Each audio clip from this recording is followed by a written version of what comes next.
Hello, you guys. You are seeing me in a very barefaced, tired state.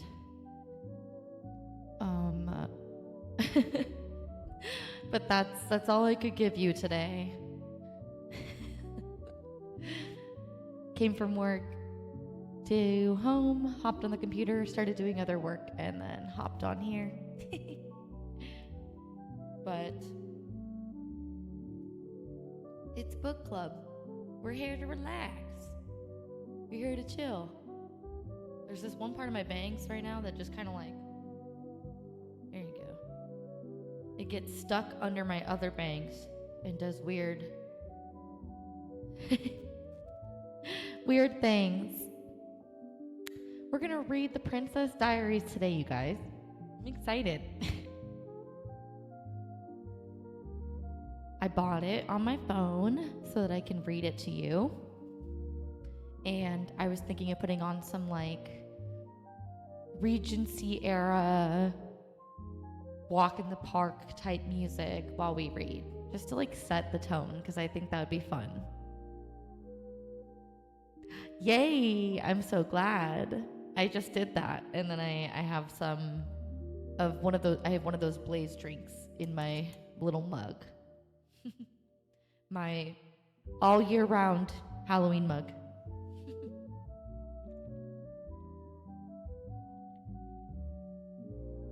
Oh yeah, that one's the golden pineapple. That's good stuff.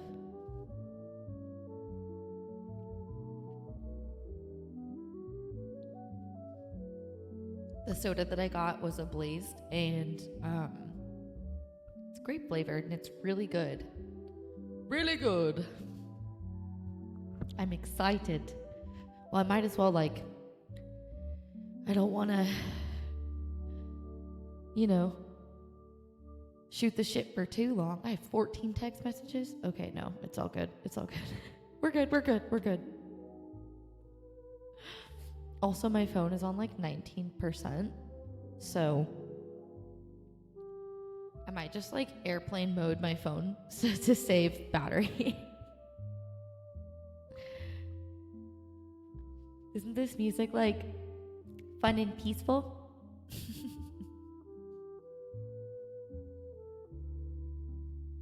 I'm gonna switch it over now.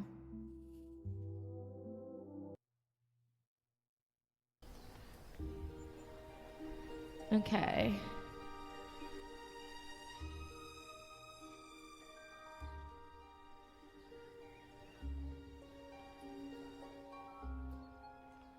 All right, let me know if it's too loud. Because it's, I don't want it to be overstimulating. I think that looks about right. I can turn it higher, maybe. I'm so indecisive with the volume. I'm sorry, y'all. This is always me forever. I just don't want you to be like, I know, I need to. I have one. The cord is too short right now.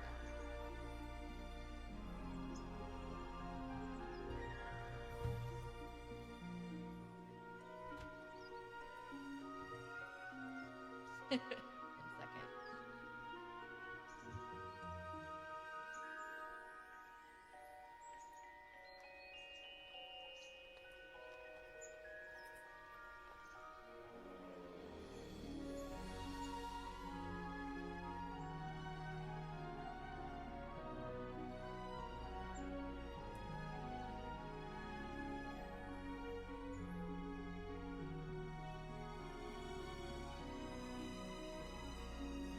Okay.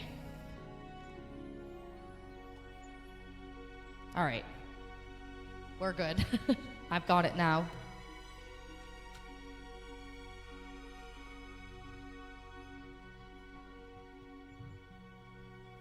Six-foot charger, and yeah, it like dies in like 6 months. So annoying. Okay. I've got my blue light blocking glasses for my eyes, because I'm looking at screens a lot lately, and I really need to protect myself. So don't mind me. Jesus, there we go. All right.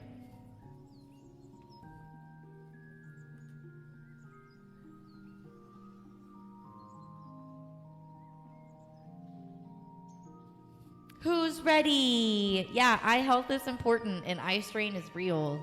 I need this, like, really bad.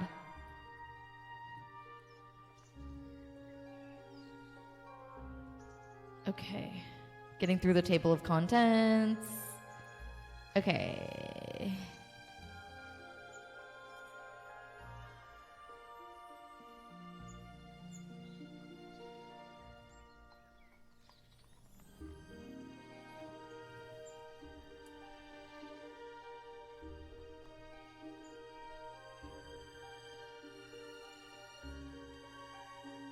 What the heck?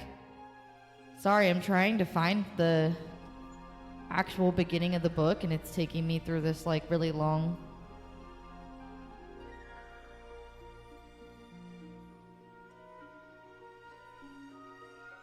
Am I insane? Like, actually?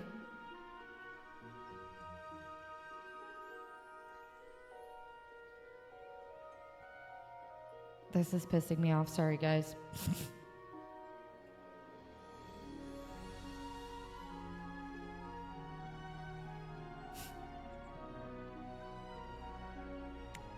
What is happening?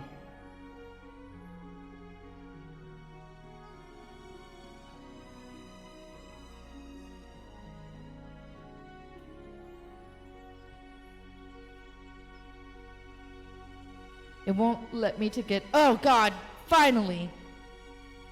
55 pages into the book. 55 pages, by the way. Chapter 1. The Bride.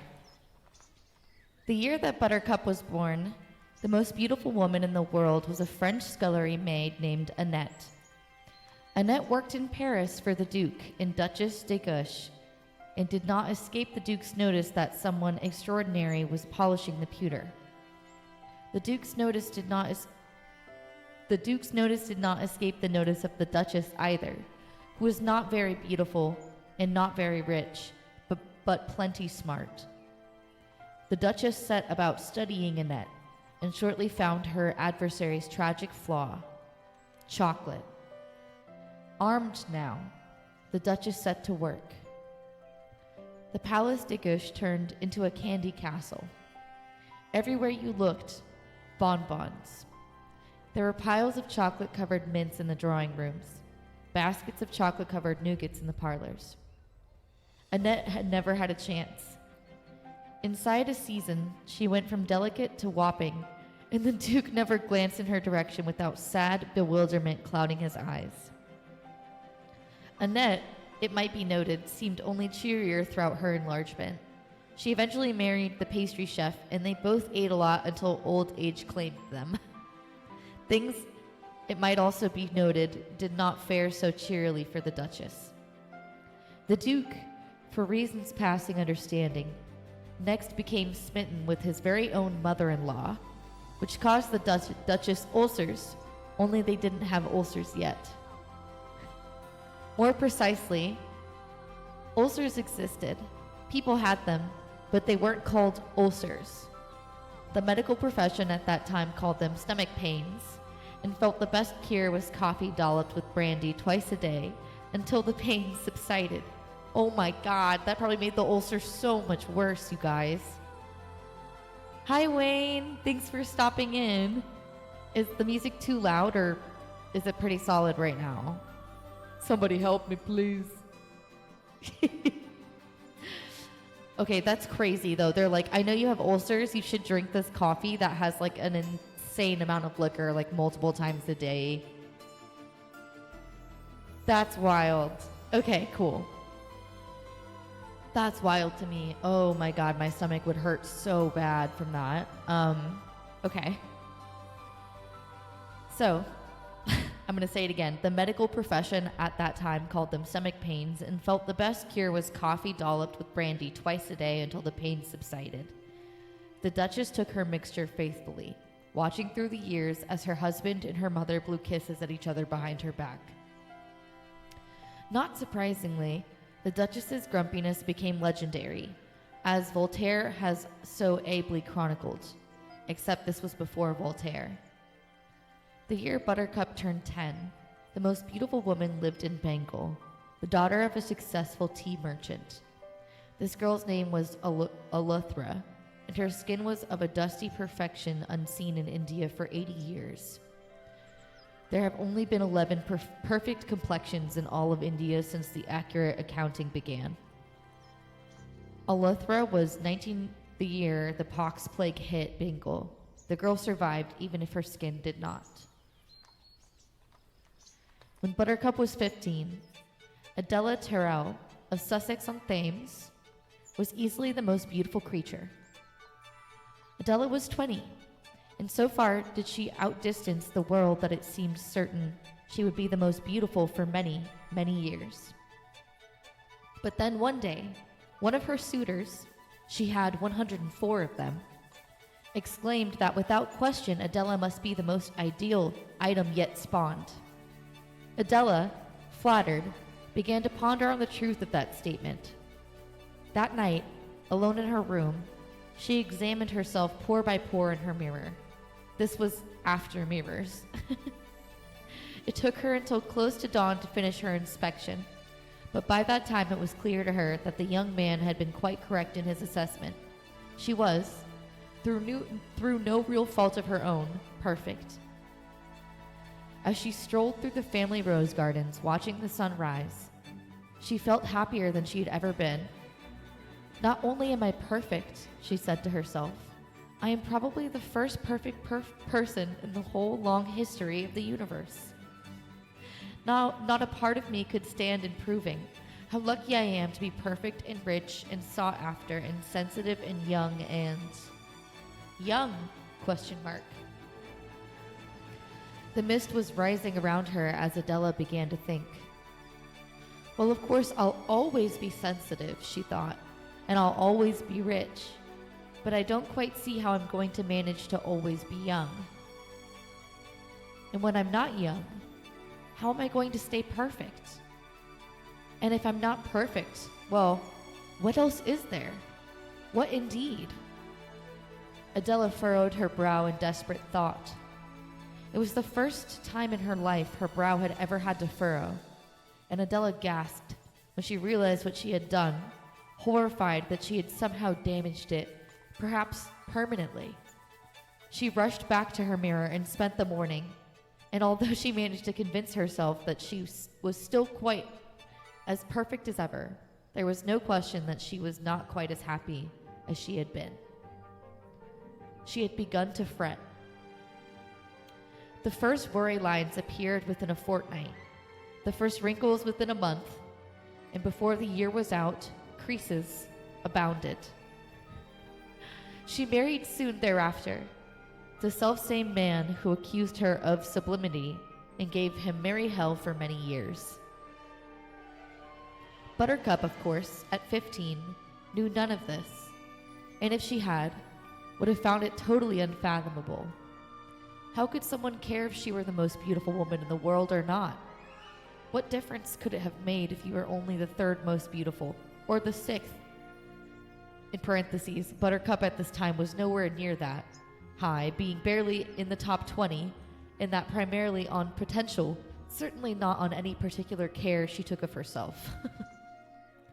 She hated to wash her face. She loathed the area behind her ears.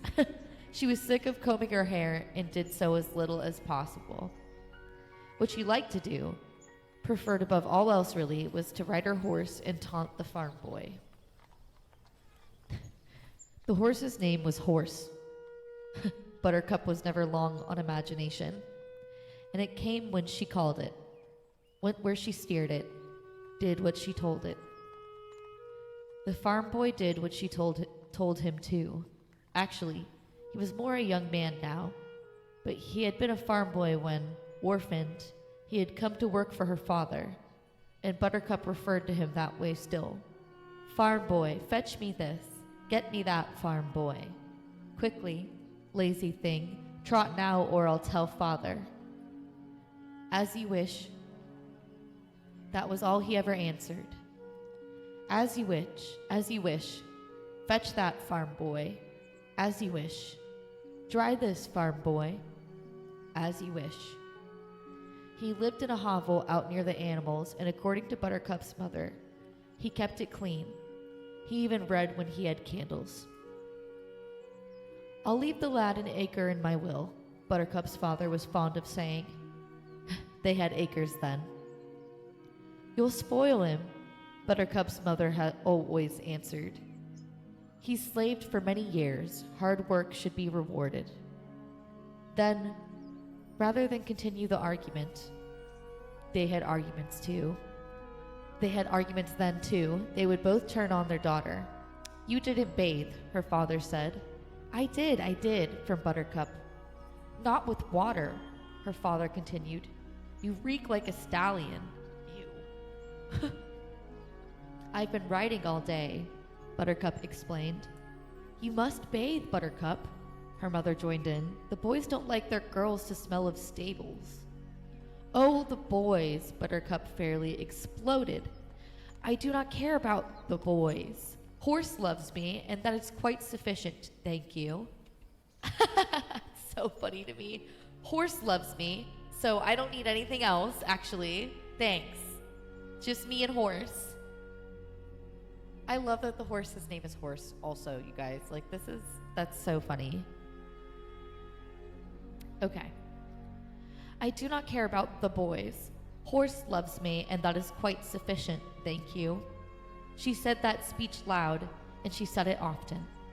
But like it or not, things were beginning to happen.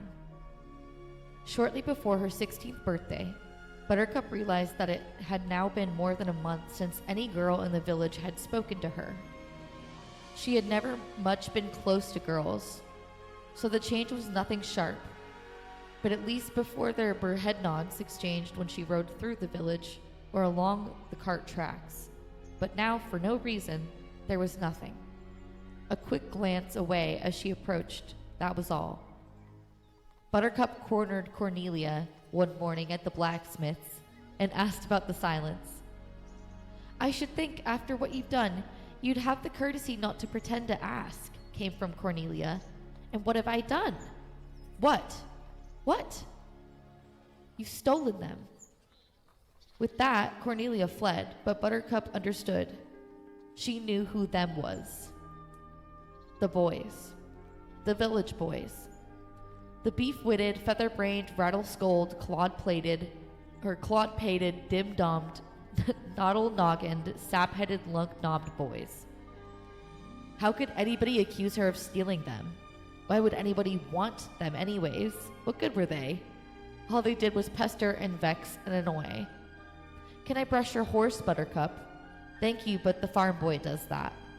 Can I go riding with you, Buttercup? Thank you, but I really do enjoy myself alone. You think you're too good for anybody, don't you, Buttercup? No, I don't. I just like riding by myself, that's all.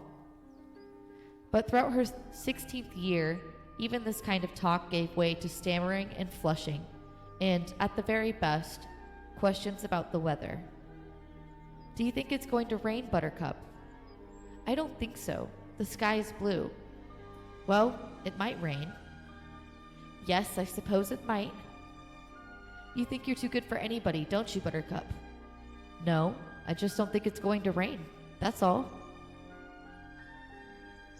The answer was nay. Sorry, I just saw that. It held that. And discovered the answer was nay. That's so funny. At night, more often than not, they would congregate in the dark beyond her window and laugh about her. She ignored them. Usually the laughter would give way to insult. She paid them no mind. If they grew too damaging, the farm boy handled things, emerging silently from his hovel, thrashing a few of them, sending them flying. She never failed to thank him when he did this. "As you wish," was all he ever answered. When she was almost 17, a man in a carriage came to town and watched as she rode for provisions. He was still there on her return, peering out. She paid him no mind, and, indeed, by himself he was not important. But he marked a turning point. Other men had gone out of their way to catch sight of her. Other men had even ridden 20 miles for the privilege, as this man had. The importance here is that this was the first rich man who had bothered to do so, the first noble. And it was this man, whose name is lost to antiquity, who mentioned Buttercup to the Count. The land of Florin was set between where Sweden and Germany would eventually settle. This was before Europe. In theory, it was ruled by King Litharin and his second wife, the Queen. But in fact, the king was barely hanging on, could only rarely tell day from night, and basically spent his time in muttering. He was very old. Every organ in his body had long since betrayed him, and most of his important decisions regarding Florin had a certain arbitrary quality that bothered many of the leading citizens. Prince Humperdinck actually ran things. If there had been a Europe, he would have been the most powerful man in it. Even as it was, nobody within 1,000 miles wanted to mess with him. The Count was Prince Humperdinck's only confidant. His last name was Rugen, but no one needed to use it. He was the only count in the country, the title having been bestowed by the prince as a birthday present some years before, the happening taking place naturally at one of the countess's parties. Hi, baby. The countess was considerably younger than her husband. All of her clothes came from Paris. This was after Paris. And she had superb taste. This was after taste too, but only just. And since it was such a new thing, and since the countess was the only lady in all Florin to possess it, is it any wonder she was the leading hostess of the land? Eventually, her passion for fabric and face paint caused her to settle permanently in Paris, where she ran the only salon of international consequence. For now, she busied herself with simply sleeping on silk, eating on gold, and being the single most feared and admired woman in the Florinese history. If she had figure faults, her clothes concealed them. If her face was less than divine, it was hard to tell when she had gotten done applying substances. This was before glamour, but if it hadn't been for ladies like the Countess, there would never have been a need for its invention. In sum, the Rugens were a couple of the weak in Florin and had been for many years.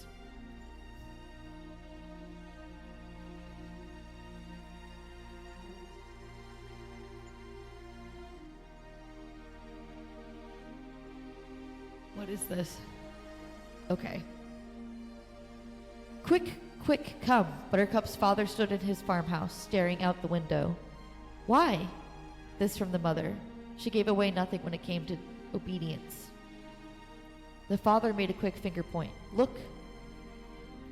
You look. You know how. Buttercup's parents did not have exactly what you might call a happy marriage. All they ever dreamed of was leaving each other. Buttercup's father shrugged and went back to the window. Ah, he said after a while, and a little later again. Ah. Buttercup's mother glanced briefly from her cooking. Such riches, Buttercup's father said. Glorious. Buttercup's mother hesitated, then put her stew spoon down. This was after stew, but so is everything.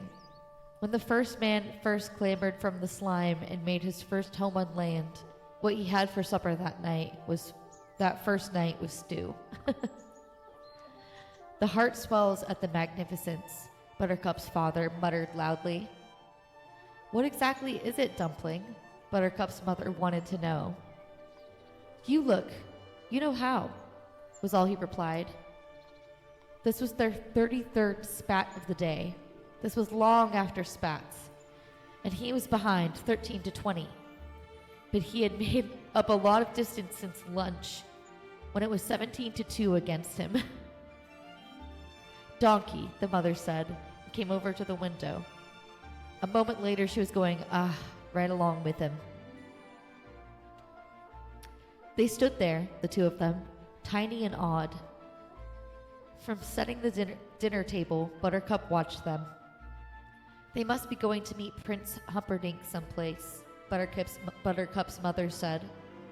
The father nodded. Hunting, that's what the prince does.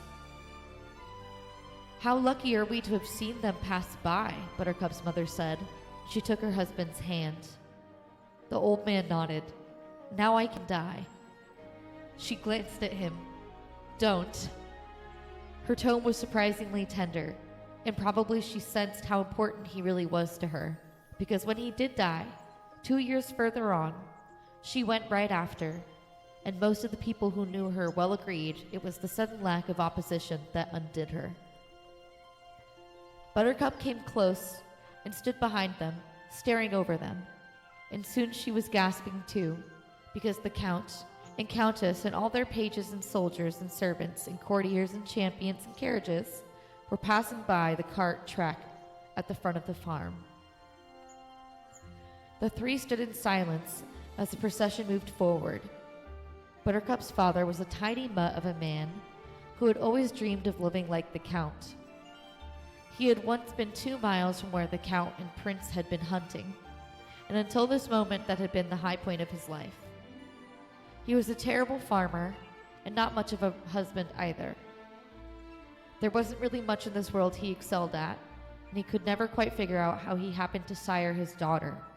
But he knew, deep down, that it must have been some kind of wonderful mistake, the nature of which he had no intention of investigating.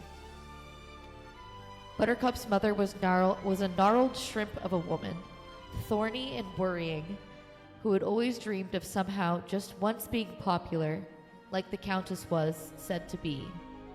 She was a terrible cook, and even more limited housekeeper. How Buttercup slid from her womb was, of course, beyond her. But she had been there when it happened. That was enough for her. Buttercup herself, standing half a head over her parents, still holding the dinner dishes, still smelling of horse, only wished that the great procession wasn't quite so far away, so she could see if the Countess's clothes really were all that lovely. As if in answer to her request, the procession turned and began entering the farm. Here, Buttercup's father managed. My God, why? Buttercup's mother whirled on him. Did you forget to pay your taxes? This was after taxes. But everything is after taxes. Taxes were here even before stew. Even if I did, they wouldn't need all that to collect them. And he gestured toward the front of his farm, where now the Count and Countess and all their pages and soldiers and servants and courtiers and champions and carriages were coming closer and closer. What could they want to ask me about? He said. Go see, Buttercup's mother told him. You go, please. No, you, please. We'll both go. They both went, trembling. Cows, the Count said, when they reached his golden carriage. I would like to talk about your cows. He spoke from inside, his dark face darkened by shadow. My cows, Buttercup's father said. Yes, you see, I'm thinking of starting a little dairy of my own, and since your cows are known throughout the land as being Florence's finest, I thought I might pry your secrets from you. My cows, Buttercup's father managed to repeat, hoping he was not going mad. Because the truth was, and he knew it well, he had terrible cows. For years, nothing but complaints from the people in the village. If anyone else had milk to sell, he would have been out of business in a minute. Now granted, Things had improved since the farm boy had come to slave for him. No question, the farm boy had certain skills. The complaints were quite non-existent now. But that didn't make his the finest cows in Florin. Still, you didn't argue with the Count. Buttercup's father turned to his wife. "What would you say my secret is, my dear?" he asked. "Oh, there are so many," she said. She was no dummy, not when it came to the quality of their livestock. "You two are childless, are you?" the Count asked them. "No, sir," the mother answered. "Then let me see her," the Count went on. "Perhaps she will be quicker with her answers than her parents." "Buttercup," the father called, turning. "Come out, please." "How did you know we had a daughter?" Buttercup's mother wondered. "A guess. I assumed it had to be one or the other. Some days I'm luckier than—" He simply stopped talking then, because Buttercup moved into view, hurrying from the house to her parents. The Count left the carriage. Gracefully, he moved to the ground and stood very still. He was a big man, with black hair and black eyes, and great shoulders and a black cape and gloves. "Curtsy, dear," Buttercup's mother whispered. Buttercup did her best, and the Count could not stop looking at her.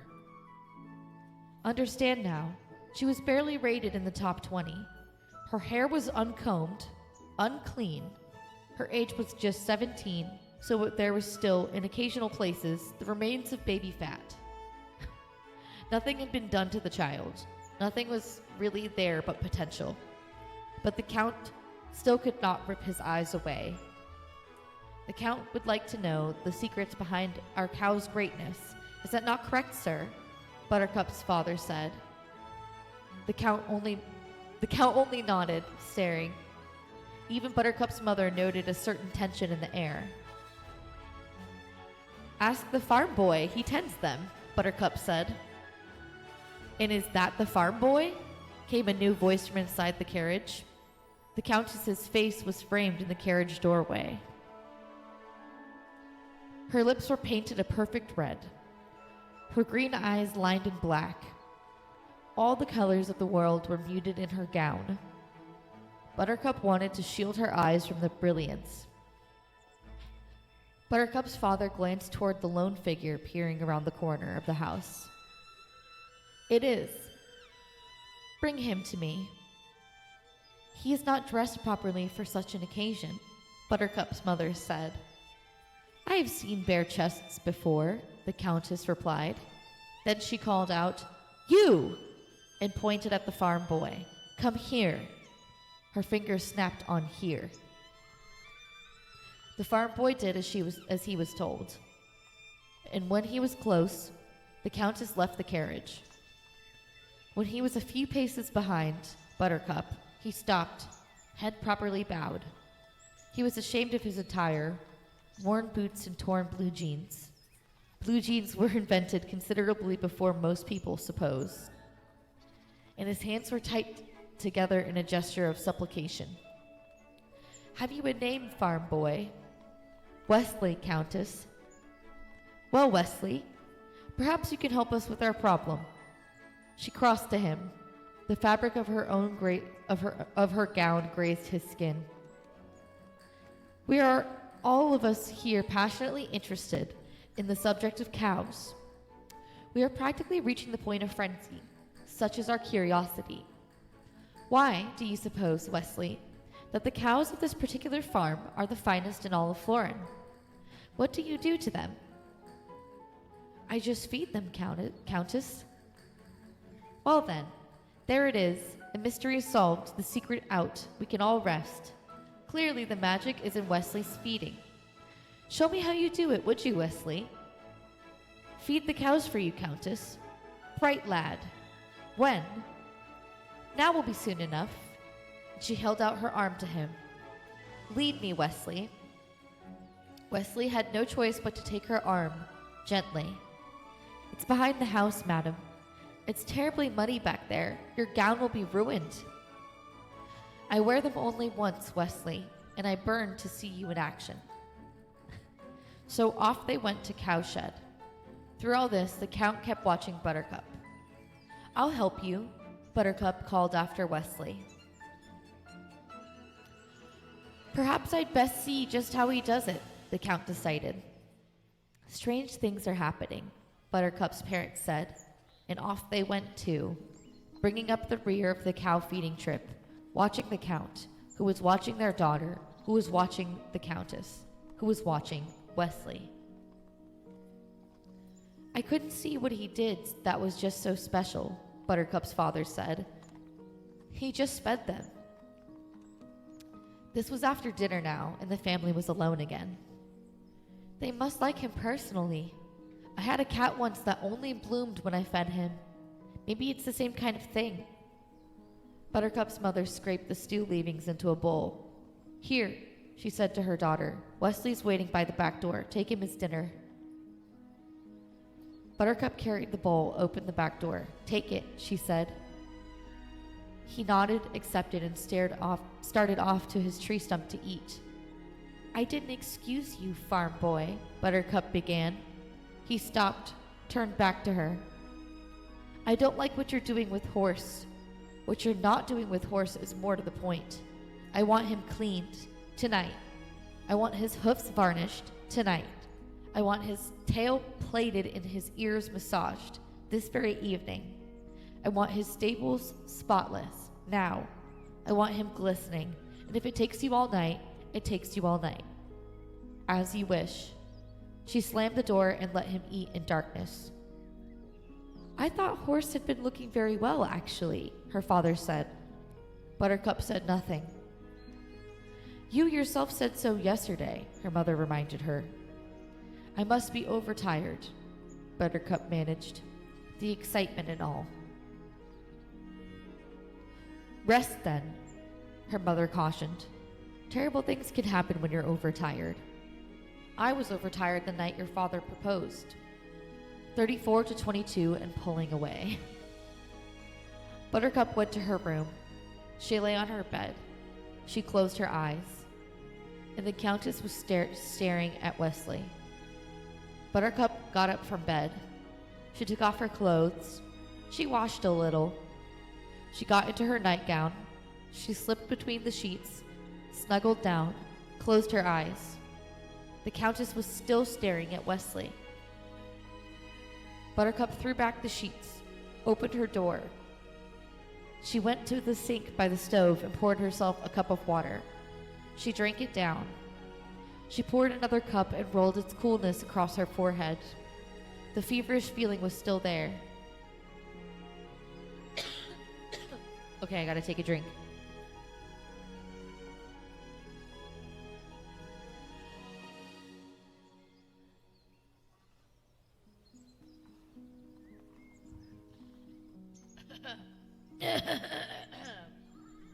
Okay.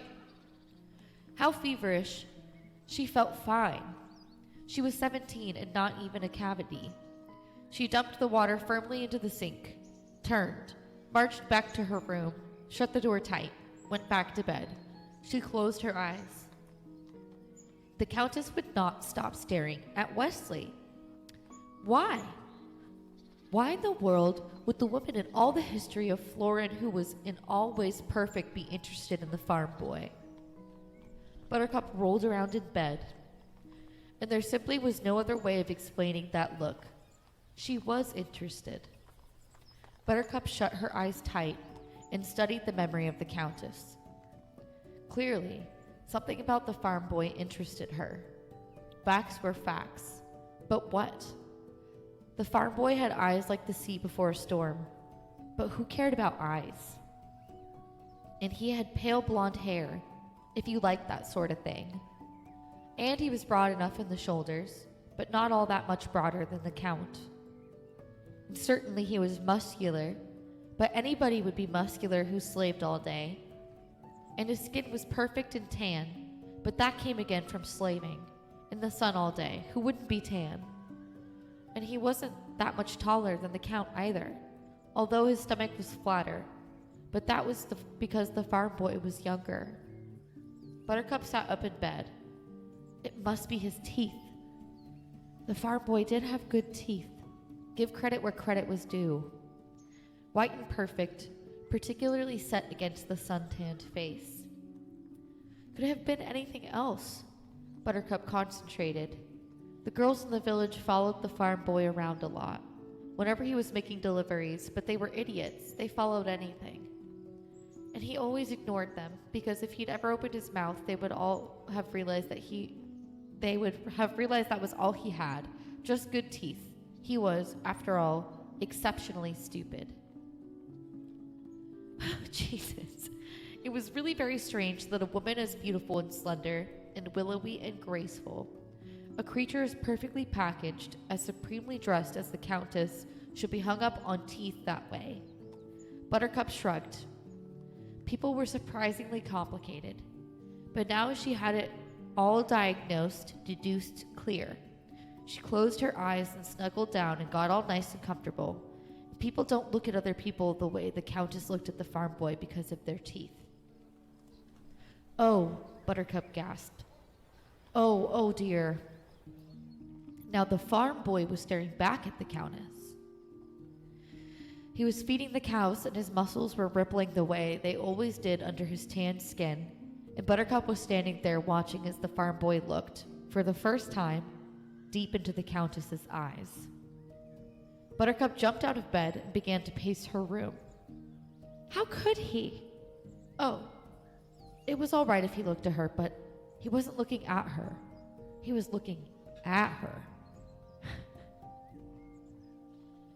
She's so old, Buttercup muttered, starting to storm a bit now. The Countess would never see 30 again, and that was fact. And her dress looked ridiculous out in the cowshed, and that was fact, too. God. Buttercup fell onto her bed and clutched her pillow across her breasts. The dress was ridiculous before it ever got to the cowshed. The Countess looked rotten the minute she left the carriage, with her too big painted mouth and her little piggy painted eyes with her powdered skin and yeah, no, seriously, she's like so mean to him and straight up just like is like, you're gonna have to clean all night, fuck you, and then is like mad that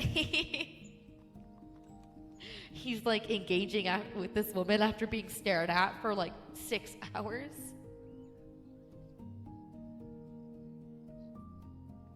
Yeah, that's something.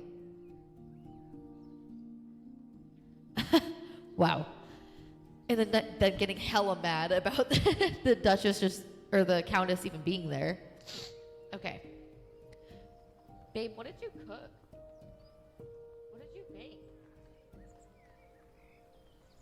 Oh, that was it. Where'd you get the bacon? I think. Can I have some later? Yes. I'm gonna make. He cooked like some bacon and it smells so good, and I'm like, okay, so yeah, girl, he looked at her. She's like pissed that he. Come on, girl, you were being hella mean to this guy like not that long ago. Okay. All right, okay. Flailing and thrashing, Buttercup wept and tossed and paced and wept some more.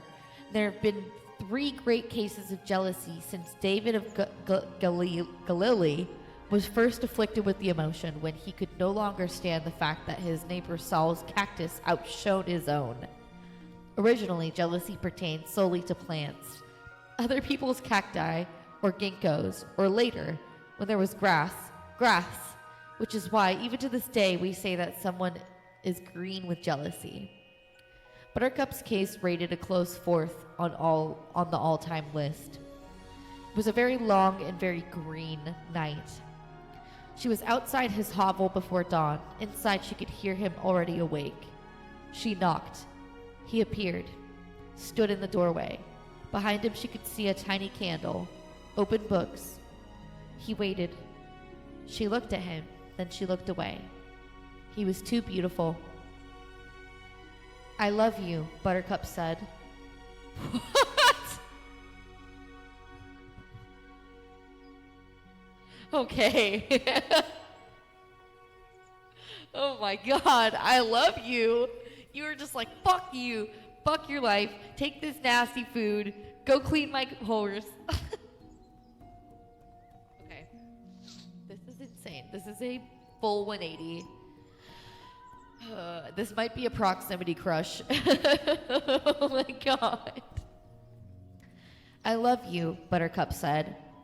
I know this must come as something of a surprise, since all I've ever done is scorn you and degrade you and taunt you. But I have loved you for several hours now. I'm sorry. Several hours. And every second more. I thought an hour ago that I loved you more than any woman has ever loved a man.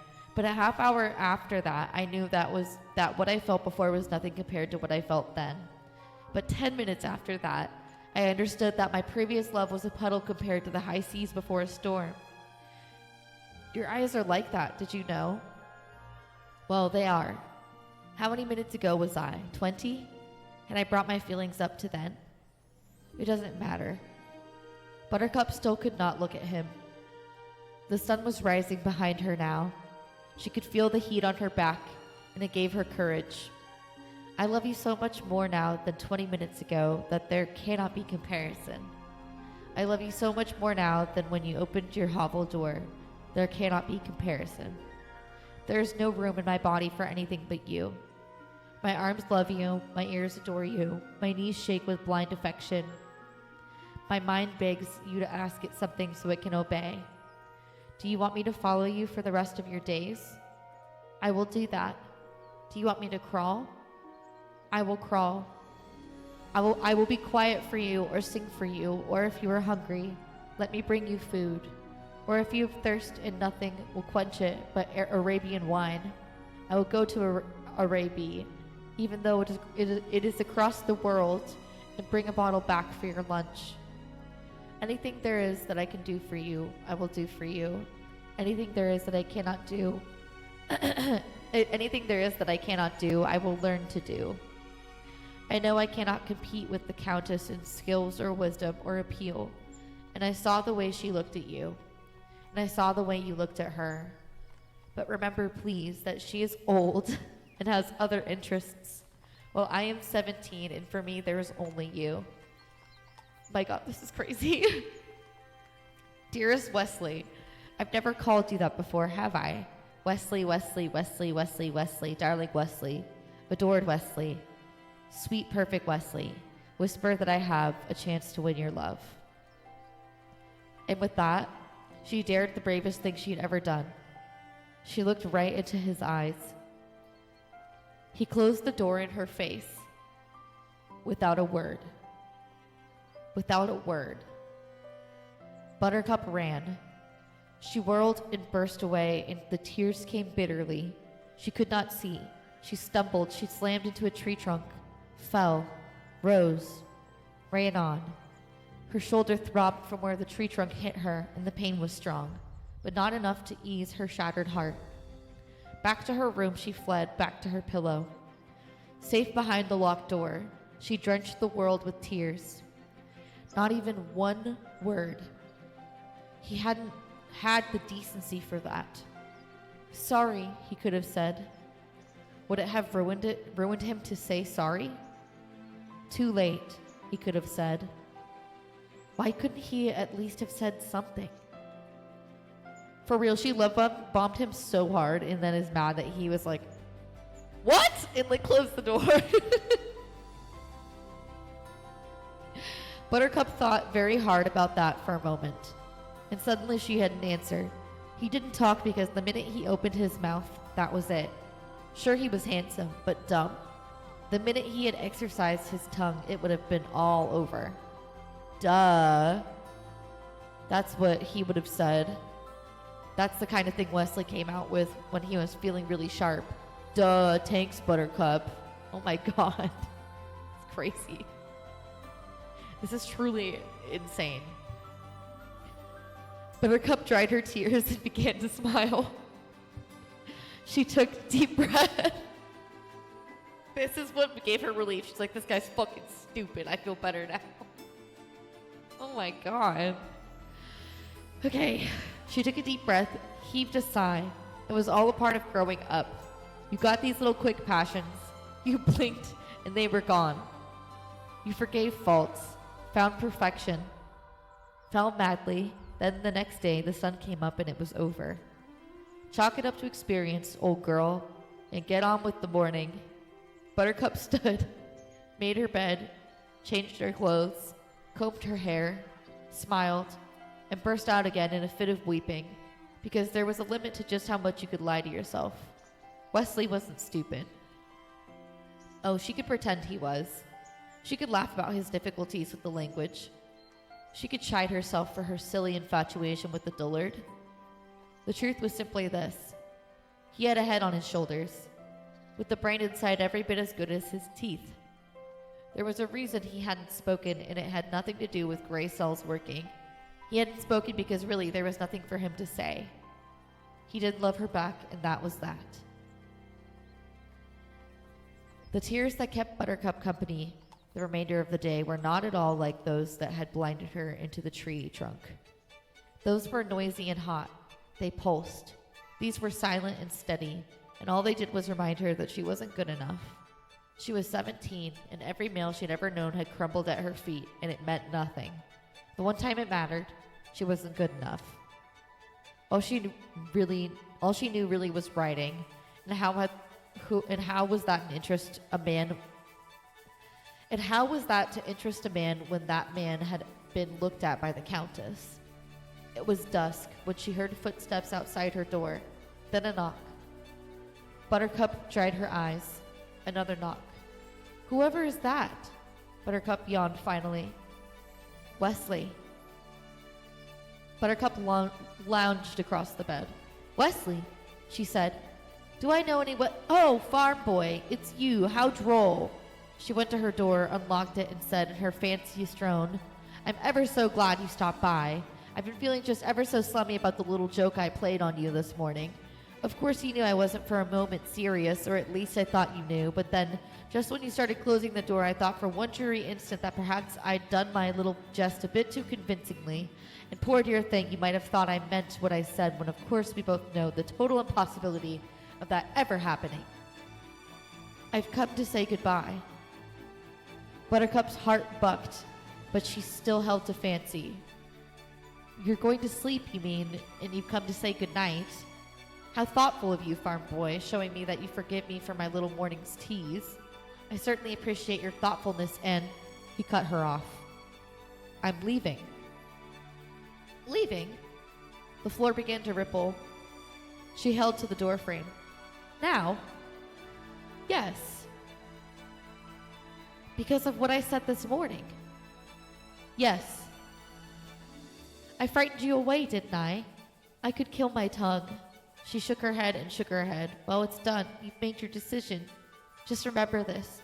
I won't take you back when she's done with you. I don't care if you beg. He just looked at her. Buttercup hurried on. Just because you're beautiful and perfect, it's made you conceited. You think people can't get tired of you. Well, you're wrong. They can, and they will. Besides, you're too poor. Jesus Christ, this girl's so mean. She's so rude. I'm going to America to seek my fortune. This was just after America, but long after fortunes. A ship sails soon from London. There is great opportunity in America. Going to take advantage of it. I've been training myself in my hovel. I've taught myself not to need sleep. A few hours only. I'll take a 10-hour day job, and then I'll take another 10-hour day job, and I'll save every penny from both except when I need to eat to keep strong. And when I have enough, I'll buy a farm and build a house and make a bed big enough for two. You're just crazy if you think she's going to be happy in some rundown farmhouse in America. Not with what she spends on clothes. Stop talking about the Countess. As a special favor, before you drive me mad.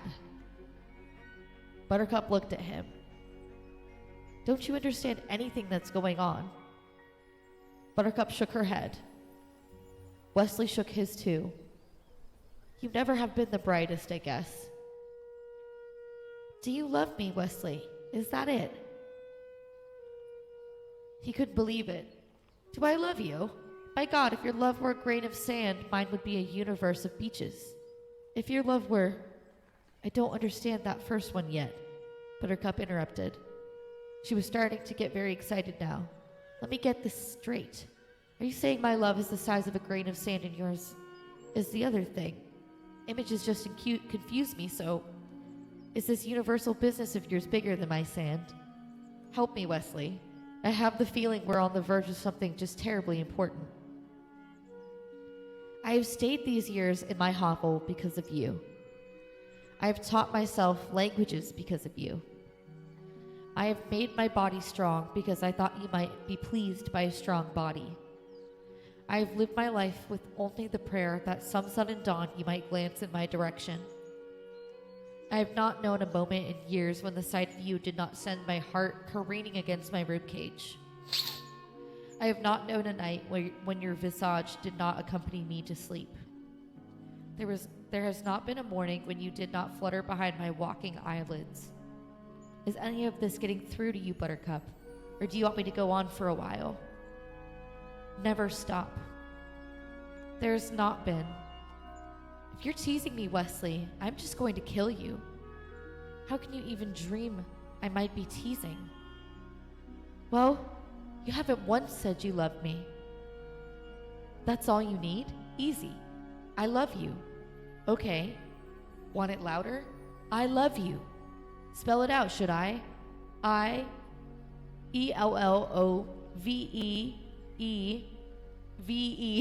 whoops. Y-O-U. Sorry, the way they spelled that was way too weird. Want it backwards? You love I. You are teasing now, aren't you? A little, maybe. I've been saying it so long to you, you just wouldn't listen. Every time you said, "Farm boy, do this," you thought I was answering, "As you wish," but that's only because you were hearing wrong. I love you is what it was, but you never heard, and you never heard. I hear you now, and I promise you this, Wesley. I will never love anyone else, only Wesley, until I die. Jesus, this is crazy. Is this the first chapter? Question mark? What is happening? Oh, God.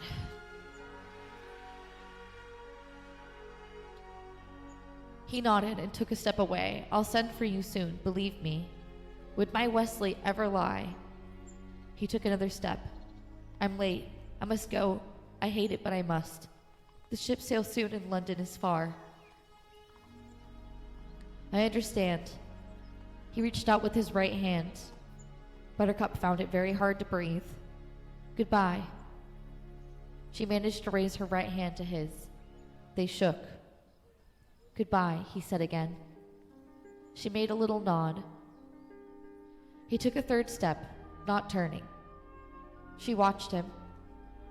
He turned, and the words ripped out of her. Without one kiss, they fell into each other's arms.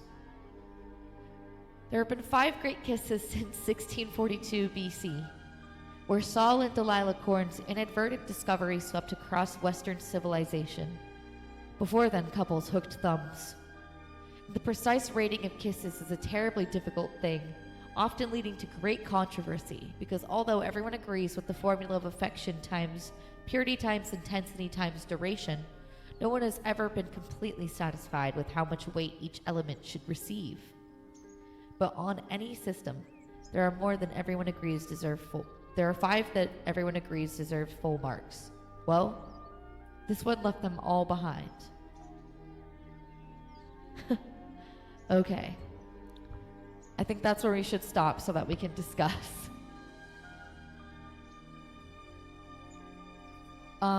Okay, let's switch it over back to some of this chill stuff. And let's just try to process everything that just happened.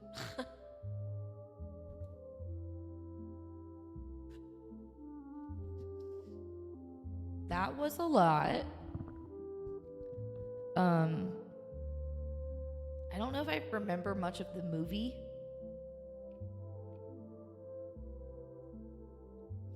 But this went like so many directions so quickly.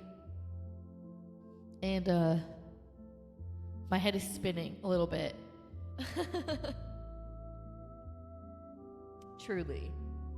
I don't know what I was expecting, but I like thought the count, like I'm wondering if they're gonna both be like picked by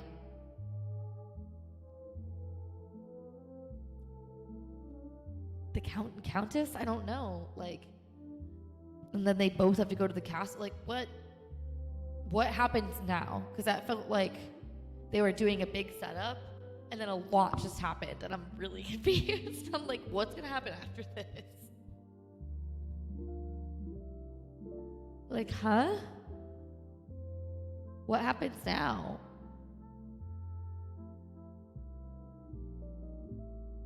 I just don't get it. My brain hurts a little bit.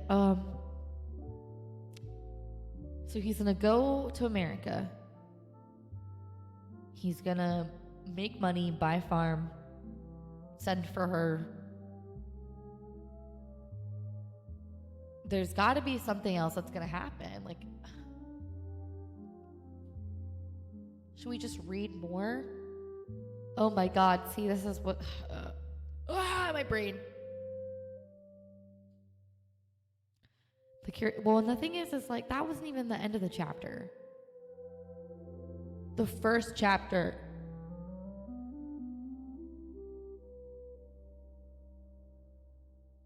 My brain is just kind of like, I feel like we just speed ran a very heated romance. And like, I don't know about you guys, but from the beginning I was not getting the vibes that they were about to be in love with each other. That was not the setup I was really getting from that.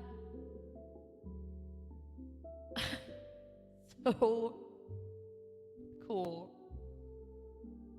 Love that. And like, I do appreciate the detail and the writing of this book. It's very, like, the voice of this book is very fun. The author did a good job, like, writing these little, just the attitude of it all, I guess. It has a tone that I appreciate, and I'm enjoying reading to you guys.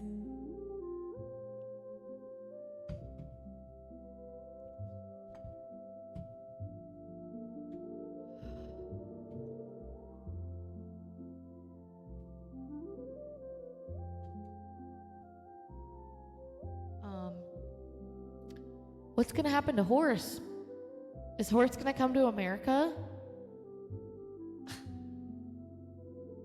Yeah, this has been really, like, the style of the book and everything, it's been really interesting. Really interesting read. I was expecting romance, but this went like foot to the gas romance. I'm tempted to read more, because we didn't even finish the first chapter, which is kind of crazy. Also, like, the fact that it started on, like, page 55, like,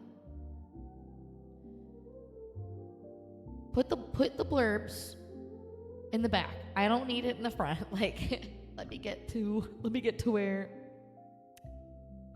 Let's see. Let's do a little poll.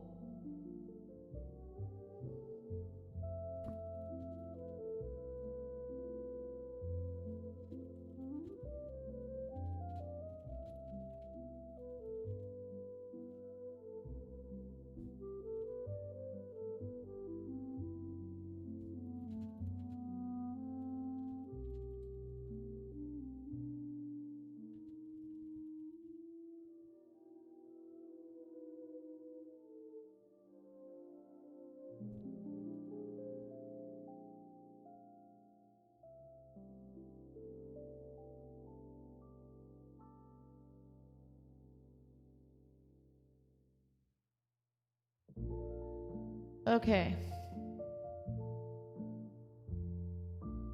I just dropped a poll down, and I'm gonna go use the bathroom really quick. We'll take a pause. You guys vote on what we should do next. Should we keep reading till the end of the chapter and take pauses to discuss? Or no, should we just keep trying to like push on with discussion right now? Because I'm fine with pushing on with discussion, but we technically didn't finish the chapter, and I paused where I did because I wanted to make sure timing wise I wasn't railroading the ability for us to have discussion. So I'll be right back. Let me know what you think. Should we finish the chapter, try to, and intermittently discuss? Let me know. I'll be right back.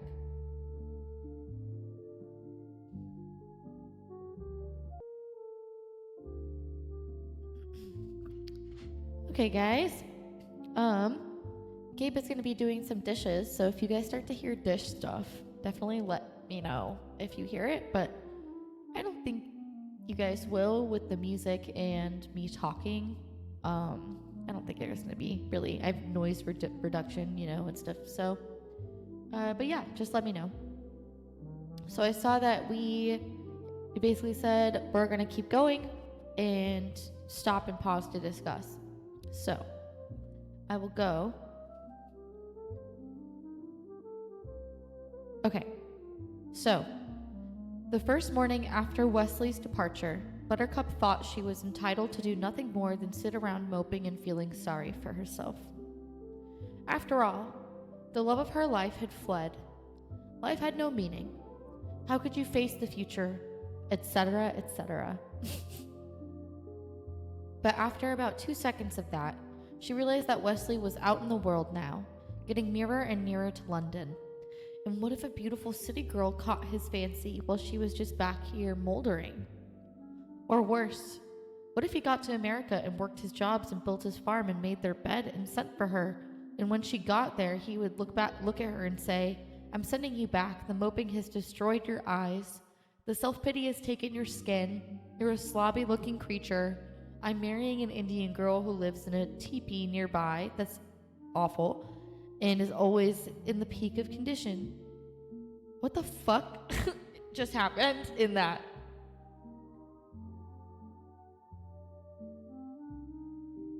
Buttercup is far more childish in this than the book. Oh, than the movie. Yeah. Yeah, right, because she's 17, so it is a little more appropriate. Or it, like, makes sense for her age. My good lord. But yeah, also, what a crazy thing to say. Good lord, okay. Buttercup ran to her bedroom mirror. "Oh, Wesley," she said, "I must never disappoint you." She hurried downstairs to where her parents were squabbling. 16 to 13, and not past breakfast yet. "I need your advice," she interrupted. "What can I do to improve my personal appearance?" "Start by bathing," her father said. "And do something with your hair while you're at it," her mother said. "Unearth the territory behind your ears. Neglect not your knees." "That will do nicely for starters," Buttercup said. She shook her head. "Gracious, but it isn't easy being tidy." Undaunted, she set to work. They basically said, yeah, you have to have like basic hygiene. They literally just were like, yeah, you're nasty as fuck. Oh my god. That's awful. Oh my god. And then she was like, okay, enough. That's a good start. And walks away. Every morning she awoke, if possible by dawn, and got the farm chores finished immediately. There was much to be done now with Wesley gone, and more than that, ever since the Count had visited, everyone in the area had increased his milk order. So there was no time for self-improvement until well into the afternoon. But then she really set to work. First, a good cold bath. Then, while her hair was drying, she would slave after fixing her figure faults. One of her elbows was just too bony, the opposite wrist not bony enough. And exercise what remained of her baby fat. What the fuck? Little left now, she was nearly 18. And brush her hair. Her hair was the color of autumn, and it had never been cut. So 1,000 strokes took time, but she didn't mind because Wesley had never seen it clean like this, and wouldn't he be surprised when he stepped off the boat in America? When she stepped off the boat in America, her skin was the color of wintry cream. She scrubbed her every inch well past glistening, and that wasn't much fun really, but wouldn't Wesley be pleased with how clean she was as she stepped off the boat in America? So she only started engaging in self-hygiene because she actually wanted him to like her. Does anyone else think this is absolutely fucking bonkers?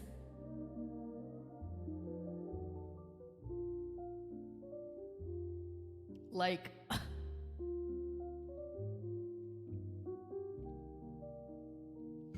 I guess, yeah. It's like, okay, well, at least you actually want to. I don't know. Fucking Jesus. Oy vey. This is giving off, Cassie and Euphoria. Like, what the hell? Okay. And very quickly now, her potential began to be realized. From 20th, she jumped within 2 weeks to 15th, an unheard of change in such a time. But 3 weeks after that, she was already 9th and moving. The competition was tremendous now. But the day after she was 9th, a 3-page letter arrived from Wesley in London, and just reading it over put her up to 8th. That was really what was doing it for her more than anything. Her love for Wesley would not stop growing, and people were dazzled when she delivered milk in the morning. Some people were only able to gape at her, but many talked, and those that did found her warmer and gentler than she had ever been before. Even the village girls would nod and smile now, and some of them would ask after Wesley, which was a mistake unless you happened to have a lot of spare time, because when someone asked Buttercup how Wesley was, well, she told them.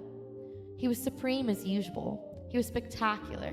He was singularly fabulous. Oh, she could go on for hours.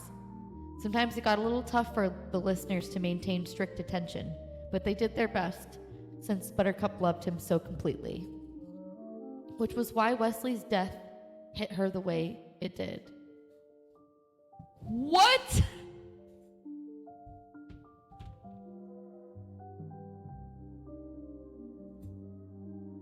What?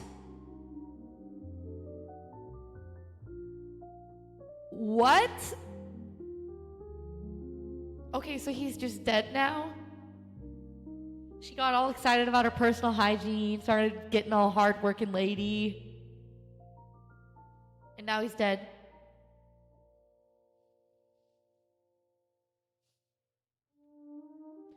You guys, this is so crazy. Fucking left and right turns all over the place.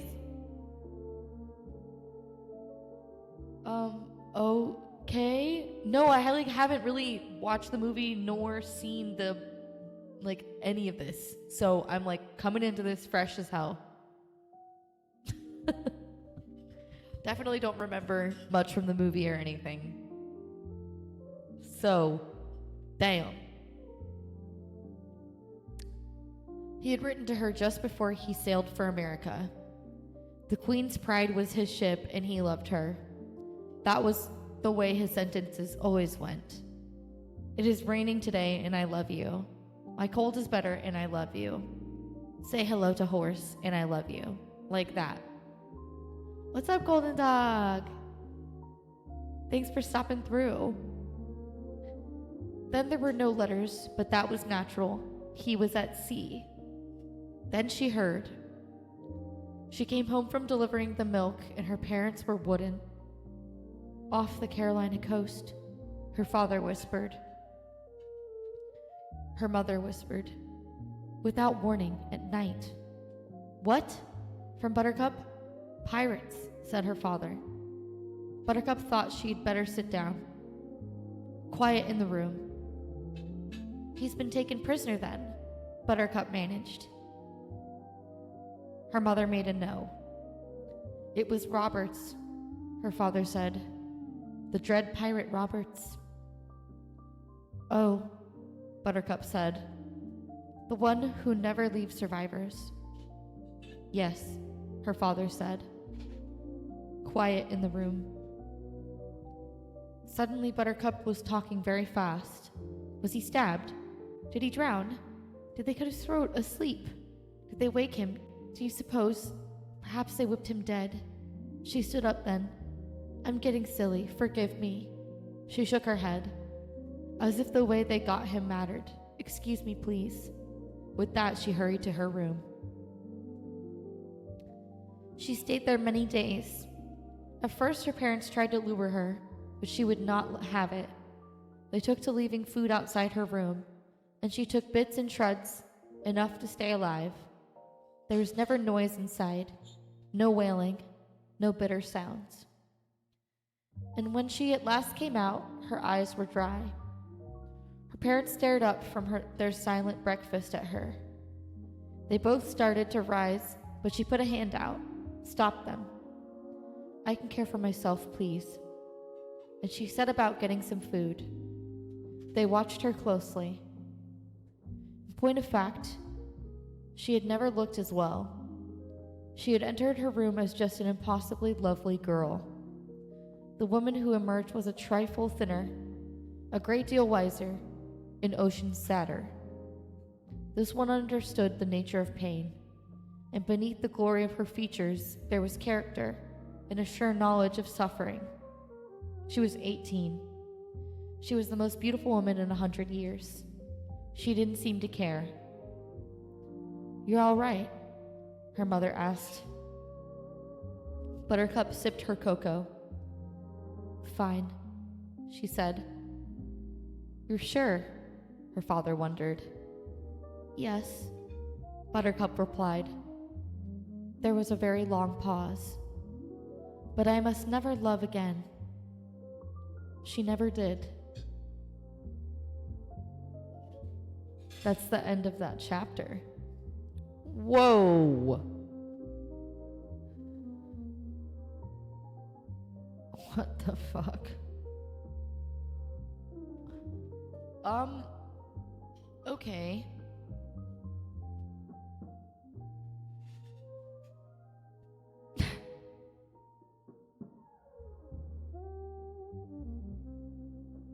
I want to keep reading.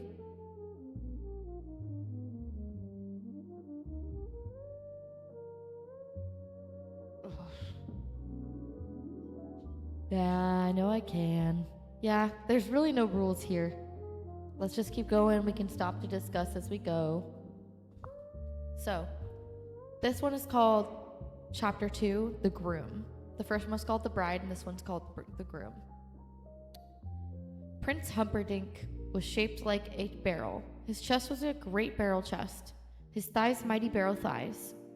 He was not tall, but he weighed close to 250 pounds brick hard. Okay. He walked like a crab, side to side, and probably if he had wanted to be a ballet dancer, he would have been doomed to a miserable life of endless frustration. And he didn't want to be a ballet dancer. He wasn't in that much of a hurry to be king either. Even war, at which he excelled, took second place in his affections. Everything took second place in his affections. Hunting was his love. He made it a practice never to let a day go by without killing something. Okay, crazy. Great. That's insane.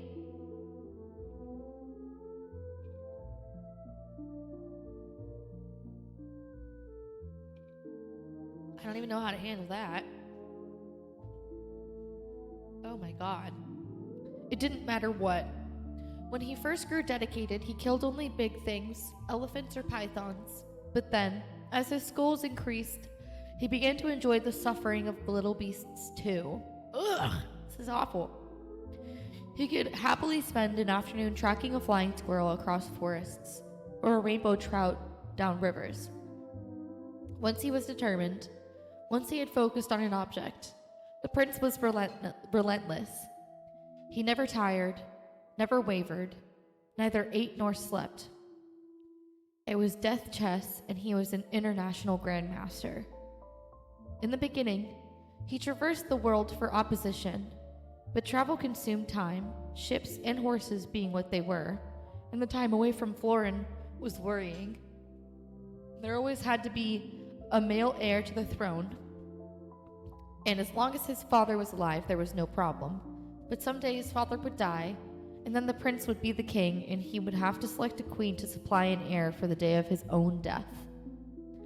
So to avoid the problem of absence, Prince Humperdinck built the Zoo of Death.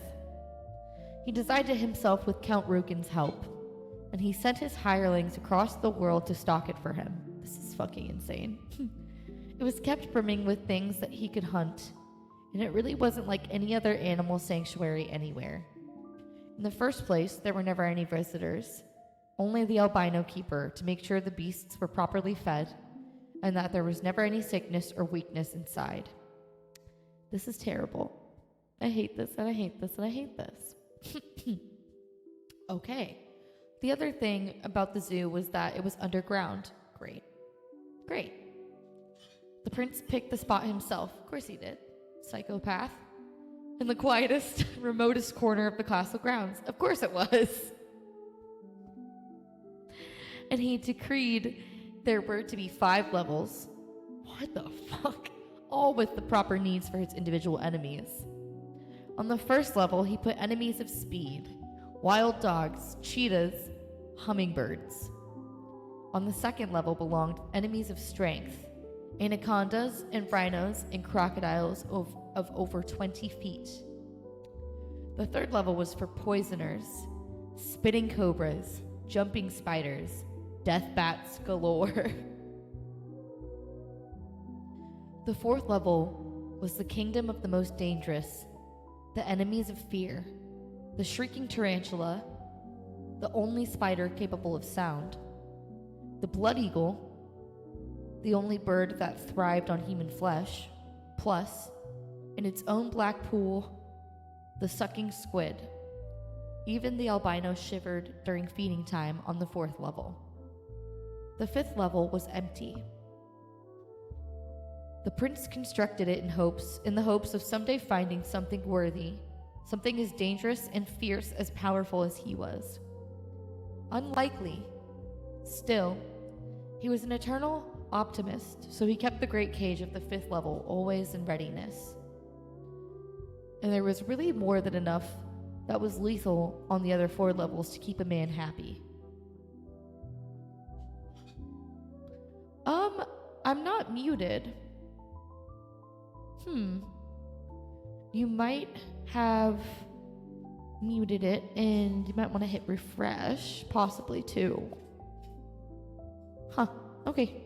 Well, I'm glad it wasn't like I have left it on mute for a long time in previous times, so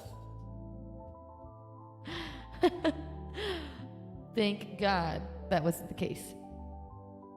Okay. The prince would sometimes choose his prey by luck. He had a great wheel with a spinner, and on the outside of the wheel was a picture of every animal in the zoo. And he would twirl the spinner at breakfast, and wherever it stopped, the albino would ready that breed. That's so awful. Sometimes he would choose by mood. I feel quick today, fetch me a cheetah. Or I feel strong today, release a rhino. And whatever he requested, of course, was done.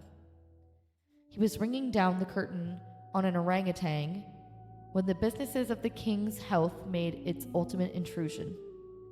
It was mid-afternoon, and the prince had been grappling with the giant beast since morning. And finally, after all these hours, the hairy thing was weakening. Again and again, the monkey tried to bite, a sure sign of failure of strength in the arms.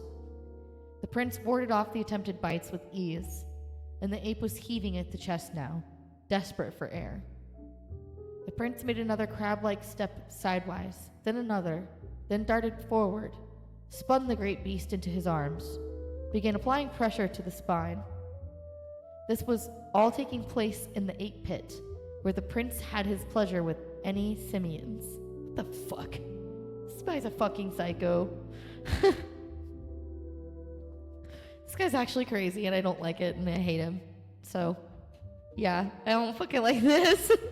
This was all taking place in the 8 pit. Yeah. Anyways, I already said that. From up above now, Count Rugen's voice interrupted. There is news, the Count said. From battle, the prince replied. Cannot it wait? For how long? Asked the Count. Crack! The orangutan fell like a rag doll. Jesus Christ. Now what's all this? The prince replied, stepping past the dead beast, mounting the ladder out of the pit. Your father has had his annual physical, the Count said. I have the report. And? Your father is dying. Drat, said the prince. That means I shall have to get married. That was the chapter 2, apparently. What the fuck?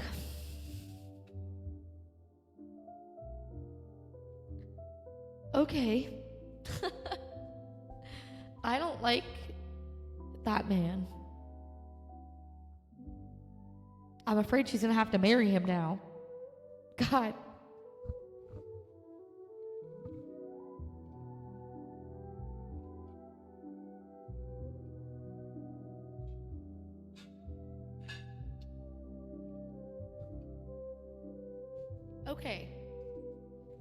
Okay, so he fucks apes? Yeah, I don't know what's going on. This book has like gone way beyond what I don't think anything I could have been prepared for at this point. Oh God. Chapter 3, The Courtship. 4 of them met in the great council room of the castle. Prince Humperdinck, his confidant, Count Rugen, his father, aging King Lothron, and Queen Bella, his evil stepmother. Queen Bella was shaped like a gumdrop and colored like a raspberry. She was easily the most beloved person in the kingdom and had been married to the king long before he began mumbling. Prince Humperdinck was but a child then, and since the only stepmothers he knew were the evil ones from stories, he always called Bella that, or ES for short. All right, the prince began when they were all assembled. Who do I marry? Let's pick a bride and get it done. Aging King Lothron said, I've been thinking it's really getting to be about time for Humperdinck to pick a bride. He didn't actually so much say that as mumble it. Is literally what it says. Queen Bella was the only one who bothered ferreting out his meanings anymore. You couldn't be brighter, dear, she said, and she patted his royal robes. What did he say? He said whoever we decided on would be getting a thunderously handsome prince for a lifetime companion. Tell him he's looking quite well himself, the prince returned. We've only just changed miracle men, the queen said. That accounts for the improvement. You mean you fired Miracle Max? Prince Humperdinck said. I thought he was the only one left. No, we found another one up in the mountains, and he's quite extraordinary. Old, of course, but then, who wants a young miracle man? Tell him I've changed miracle men, King Lothron said. It came out. Tell him. What did he say? The prince wondered. He said a man of your importance couldn't marry just any princess. True, Prince Humperdinck said. He sighed deeply. I suppose that means Norina. That would certainly be a perfect match politically, Count Rugen allowed. Princess Norina was from Gilder, the country that lay just across Florin Channel. In Gilder, they put it differently. For them, Florin was the country on the other side of the channel of Gilder. In any case, the two countries had stayed alive over the centuries mainly by warring on each other. There had been the Olive War, the tuna fish discrepancy, which almost bankrupted both nations, the Roman Rift, which did send them both into insolvency, only to be followed by the Discord of the Emeralds, in which they both got rich again, chiefly by banding together for a brief period and robbing everybody within sailing distance. I wonder if she hunts, though, said Humperdinck. I don't care so much about personality, just so they're good with a knife. Ew, weirdo. I saw her several years ago, Queen Bella said. She seemed lovely, though hardly muscular. I would describe her more as a knitter than a doer, but again, lovely. Skin, asked the prince. Marble-ish, answered the queen. Lips? Number or color? Asked the queen. Color, yes. Rosish. Cheeks the same. Eyes largish, one blue, one green. Said Humperdinck. And form? Hourglassish. Always clothed divinishly. And of course, famous throughout Gilder for the largest hat collection in the world. Well, let's bring her over here for some state occasion and have a look at her, said the prince. Isn't there a princess in Gilder that would be about the right age? Said the king. It came out, mumble says gobble a bumble. Are you never wrong? Said Queen Bella, and she smiled into the wakening eyes of her ruler. What did he say? Wondered the prince. That I should leave this very day with an invitation, replied the queen. So began the great visit of the Princess Norina. Dinner was held in the great hall of Lotharin's castle. Ordinarily, they would all have supped in the dining room, but for an evening of this importance, that place was simply too small. So tables were placed end to end along the center of the great hall, an enormously drafty spot that was given to being chilly even in the summertime. There were many doors and giant entranceways, and the wind gusts sometimes reached gale force. This night was more typical than less. The winds whistled constantly, and the candles constantly needed relighting. And some of the more daringly dressed ladies shivered. But Prince Humperdinck didn't seem to mind. And in Florin, if he didn't, you didn't either. Yeah, joking aside, him being like, oh yeah, I have to kill something every day. And like, today I'm feeling like killing a cheetah. Release the hounds. Like, what the fuck? Is he our main romance interest? God, I hope not. Because what the fuck's happening? Not a fan. I don't like him. Also, it's hilarious that they're holding this dinner in the Great Hall, and it's windy as hell, and they just have to like keep relighting candles, and everyone's cold.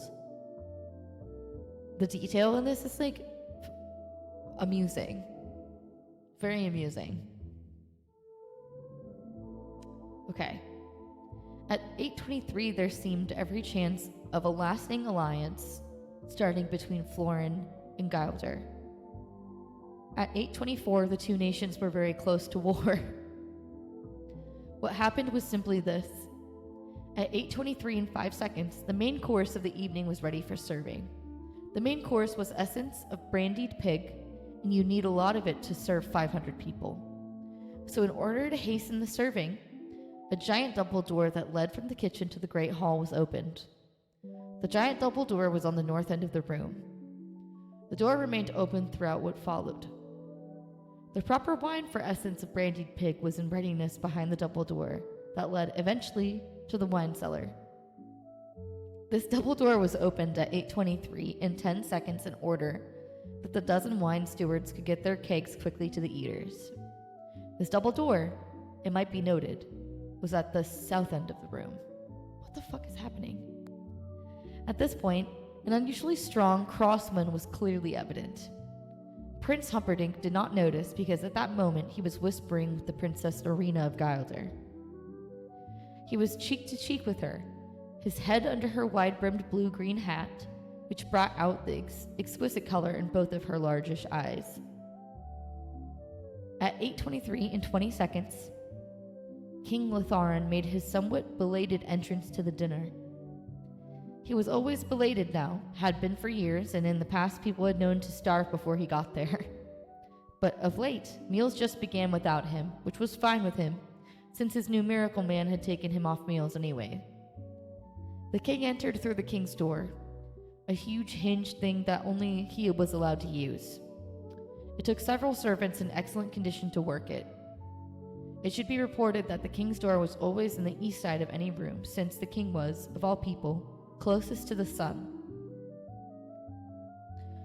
What happened then has been variously described as a norther or southwester, depending on where you were seated in the room when it struck, but all hands agree on one thing. At 8:23 and 25 seconds, it was pretty gusty in the Great Hall. Most of all the candles lost their flames and toppled, which was only important because a few of them fell, still burning, into the small kerosene cups that were placed there, here and there across the banquet table, so that the essence of brandy pig could be properly flaming when served. Servants rushed in from all over to put out the flames, and they did a good enough job, considering that everything in the room was flying this way, that way, fans, scarves, and hats. Particularly, the hat of Princess Norina. It flew off to the wall behind her, where she quickly retrieved it and put it properly on. That was at 8:23 and 50 seconds. It was too late. At 8:23:55, Prince Humperdinck rose roaring, the veins in his thick neck etched like hemp. There were still flames in some places, and their redness reddened his already blood-filled face. He looked, as he stood there, like a barrel on fire. He then said to Princess Dorina of Gilder the 5 words that brought the nations to the brink. "Madam, feel free to flee." And with that, he stormed from the great hall. The time was then 8:24. Prince Humperdinck made his angry way to the balcony above the great hall and stared down at the chaos. The fires were still in place as flaming red. Guests were pouring out through the doors, and Princess Norina, hatted and faint, was being carried by her servants from far from view. Queen Bella finally caught up with the prince, who stormed along the balcony, clearly not yet in control. "I do wish you hadn't been quite so blunt," Queen Bella said. The prince whirled on her. "I'm not marrying any bald princess, and that's that." "No one would know," Queen Bella explained. "She has hats even for sleeping." "I would know," cried the prince. "Okay, this guy's a meanie pants. We are not haters on alopecia, and fuck that guy. Fuck this guy. Fuck this guy to the max. Did you see the candlelight reflecting off her skull? Rude." "But things would have been so good with Gilder," the queen said, addressing herself half to the prince, half to Count Rugen, who now joined them. "Forget about Gilder. I'll conquer it sometime. I've been wanting to ever since I was a kid anyways." Ugh. He approached the queen. "People snicker behind your back when you've got a bald wife, and I can do without that, thank you. You'll just have to find someone else." Yeah, this prince is a chud. "Who? Find me somebody. She should just look nice, that's all." "That Norina has no hair," King Litharan said, puffing up to the others. He's like always one step behind, which is so funny. And then it always says what he says in what it actually sounds like as a mumble. "Norumbu. Thank you for pointing that out, dear," said Queen Bella. "I don't think Humperdinck will like that," said the king. Dumble humble mumble. Then Count Rugen stepped forward. "You want someone who looks nice, but what if she's a commoner?" "The commoner the better," Prince Humperdinck replied, pacing again. "What if she can't hunt?" the count went on. "I don't care if she can't spell," the prince said. Suddenly he stopped and faced them all. "I'll tell you what I want," he began then. "I want someone who is so beautiful that when you see her you say, 'Wow, that Humperdinck must be some kind of fella to have a wife like that.' Search the country. Search the world. Just find her." Count Rugen could only smile. "She's already found," he said. Uh-oh. It was dawn when the 2 horsemen reined in at the hilltop. Count Rugen rode a splendid black horse, large, perfect, powerful. The prince rode one of his whites. It made Rugen's mount seem like a plow puller. She delivers milk in the mornings, Count Rugen said. And she is truly without question no possibility of error beautiful. She was something of a mess when I saw her, the Count admitted, but the potential was overwhelming. A milkmaid. The prince ran the words across his rough tongue. I don't know that I could wed one of them even under the best of conditions. People might snicker that she was the best I could do. True, the Count admitted. If you prefer, we can ride back to Florin City without waiting. We've come this far, the prince said. We might as well wait. His voice quite simply died. I'll take her, he managed, finally, as Buttercup rode slowly by below them. No one will snicker, I think, the Count said. I must court her now, said the prince. Leave us alone for a minute. He rode the white expertly down the hill. Buttercup had never seen such a giant beast or such a rider. I am your prince and you will marry me, Humperdinck said. Buttercup whispered, I am your servant and I refuse. I am your prince and you cannot refuse.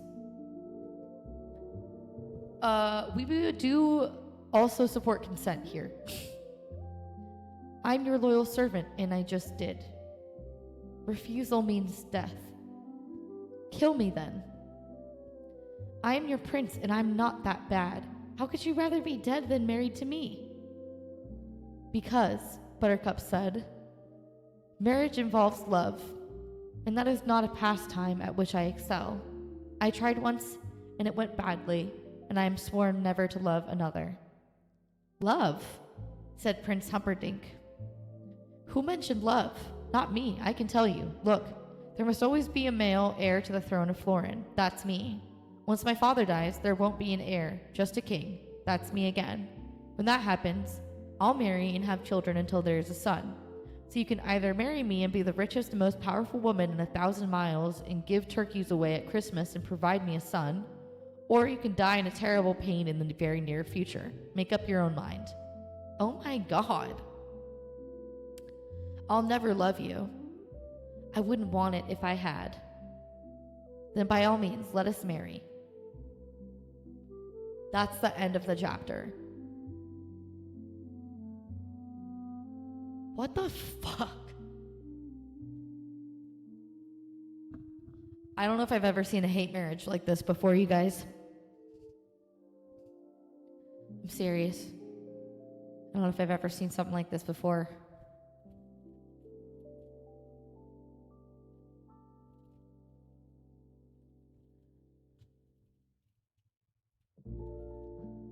Like, what just happened, you guys? Hello?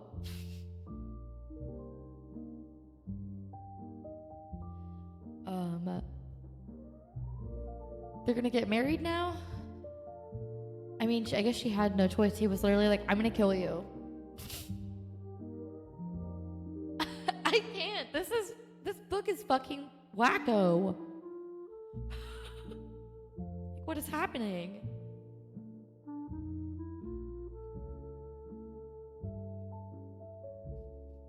I guess we'll find out in fucking couple days. But this is chaotic as fuck. I was not expecting it to be this chaotic. Not that I'm unhappy with that, but I'm just surprised.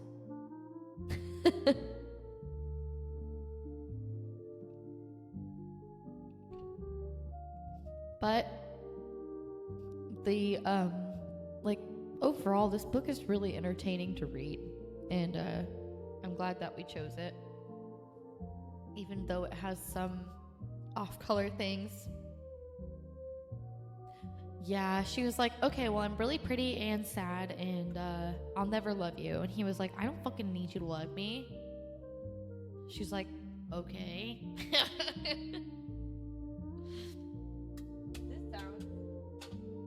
This sounds fucking bad. It sounds like a bad time. I wouldn't want to be a Buttercup right now. When being pretty pays, I guess. Right? Like, I wonder, I mean, I know you guys probably know more than I do about what's gonna happen next, but are we gonna see their wedding, or is it gonna, like, 5 years later, like, do a fast forward or something? How long is this book? Speaking of that.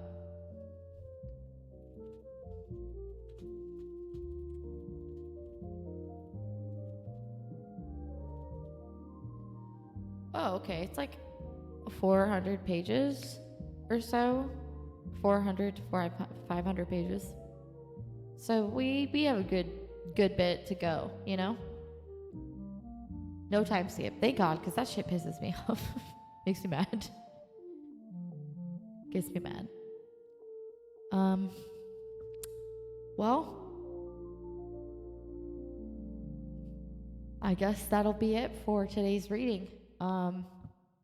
Thank you guys for being here. I'm excited to read more on Friday. We have Thirsty Thursday coming up. Oh man, I just realized that I didn't post the movie poll for the theme for movie night this week. We're gonna have a movie night. We'll post the poll soon for that, for watching a movie on Friday after our reading session from 2 to 4 p.m. So it's not crazy late. It's definitely not. I'm just like, oh, things been slipping right past me. I'm cooked. I'm absolutely pooped. So yeah. If you haven't joined Discord already and you want to become part of our server, here's an invite to do that. We do all kinds of fun things like peak nights, movie nights. This is where we also pick the book for this month's book club. Thirsty Thursday will be happening on Thursday from 12 to 3. And we're going to be playing Date Everything, where you can date everything in your house. And I'm excited for a little bit of fun, flirty action with, like, lamps and shit. So, be there, be square.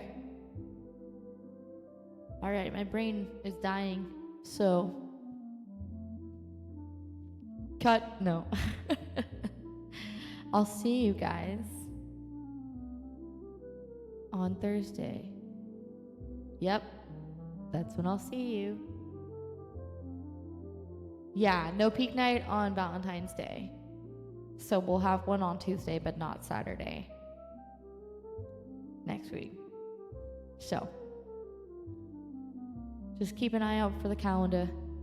We'll remind you. Okay. Good night, y'all.